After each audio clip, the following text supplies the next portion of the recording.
Okay, so I actually want to spend this whole time about what I believe is an interesting topic right now, and that is FOMO in video games.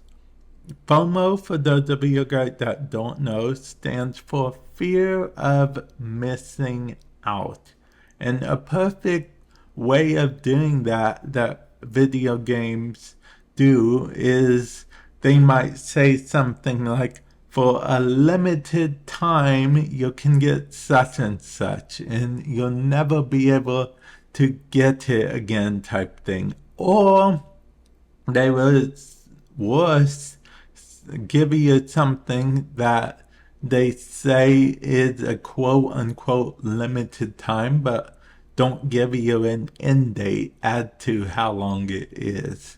And then there's also the rare times where they actually say something is a limited time, but it's even available afterwards, no problem. Because a lot of companies try to pull this whole pre-order limited time thing, and then after the game actually comes out, surprise, you can buy the pre-order bundle, which will give you the item that was limited time, whatnot.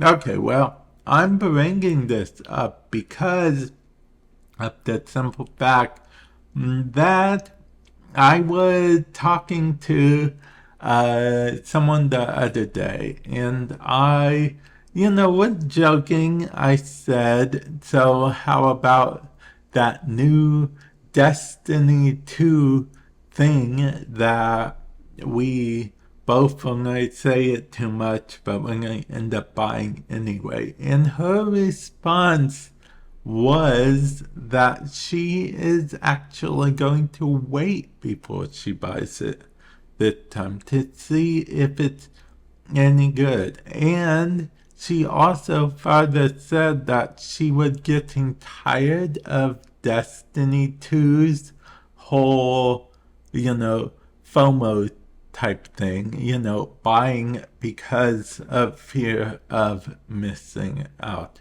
which is, it's interesting because it's actually what made me think of it. And if other people are tired of it, or just other people like, it is what it is, so they do it anyway, it really got me thinking, because this person is also a content creator, so they create content. So the fact that they even are fed up with it makes me start to think, because I don't know if you know this, but content creators usually have a higher tolerance for stuff like this, because it's kind of one of the par for the course type whatnot and stuff. But yeah, and then we will get into the second reason why I wanted to make this, or rather to talk about this. And that is the Warframe Heirloom Collection. The Warframe Heirloom Collection is, I think, okay, I have mixed feelings about it, honestly.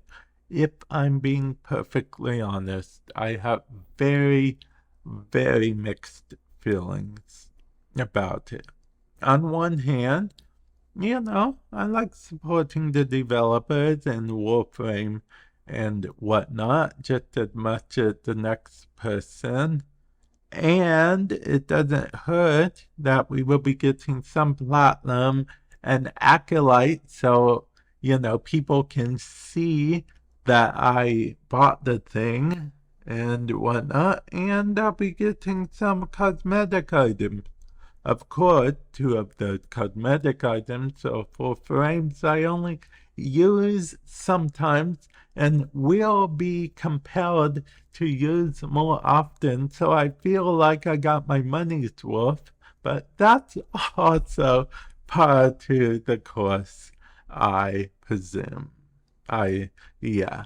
So, yeah, that's also part to the course, I guess. But my problem with it is back to the whole thing about video games in general.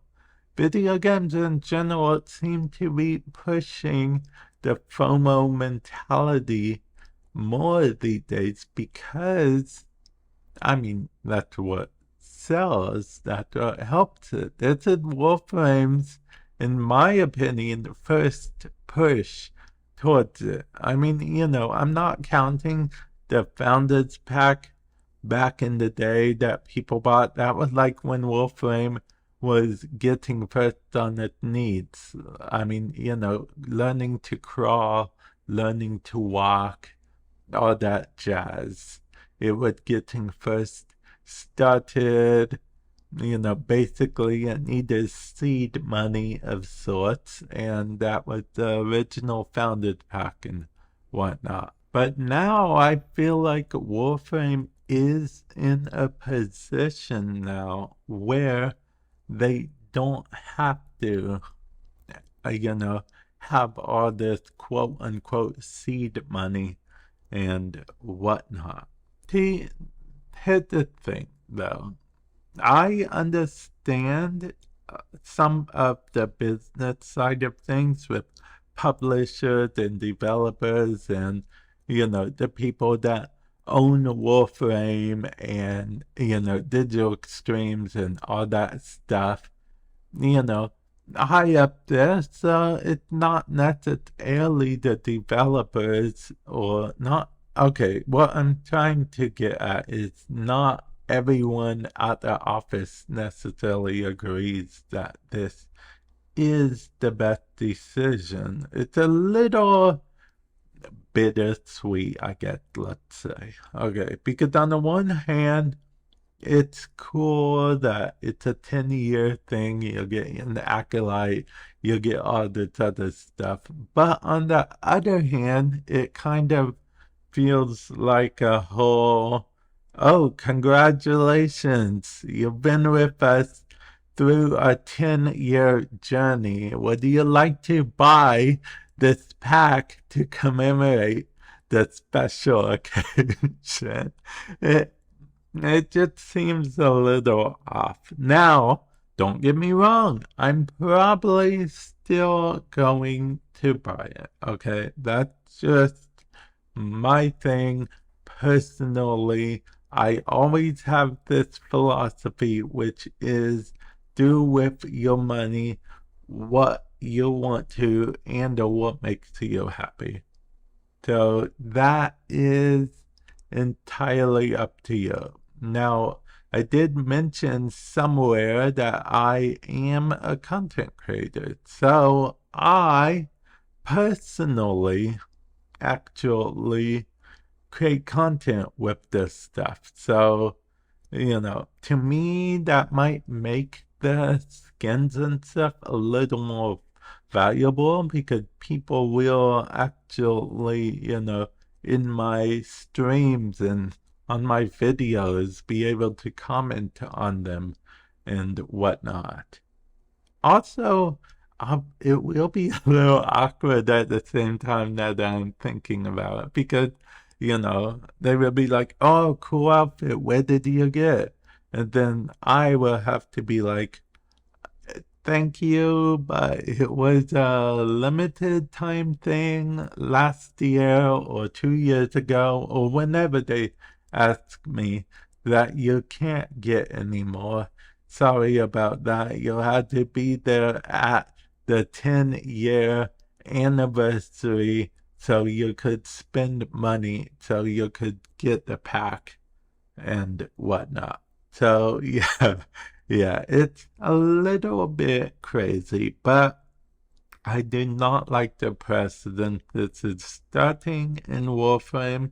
But then again, I'm in two minds. I'm sure you can tell. I'm in two minds about this because of the fact that with games like Warframe is a free-to-play game.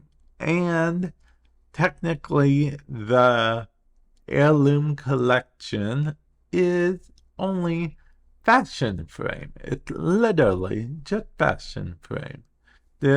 You get some platinum with them to make them quote unquote more worth the cost. But at the end of the day, it's fashion frame. Fashion frame, even the acolyte, you could argue it's fashion frame. For those of you guys that don't know what an acolyte is, it's a little symbol that you get on your in-game profile to show that you're a part of a group or a community or whatnot. So, yeah, there's that. And I honestly do think that overall, it's not too bad, but at the same time, see, if it was any other game, I'd criticize the fact that you don't get any kind of DLC.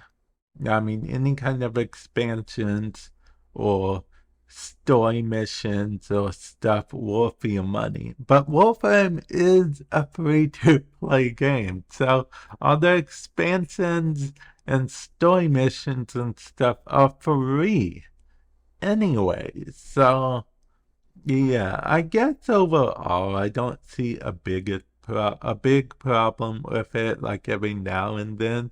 But if it's going to be a every year thing, that might be a slippery slope. We might have like the new Warframe equivalent of Call of Duty thing. Remember, for a while, there was a new Call of Duty literally every year. There was a new Assassin's Creed literally every year. It got to a point where developers and companies were choosing quantity over quality.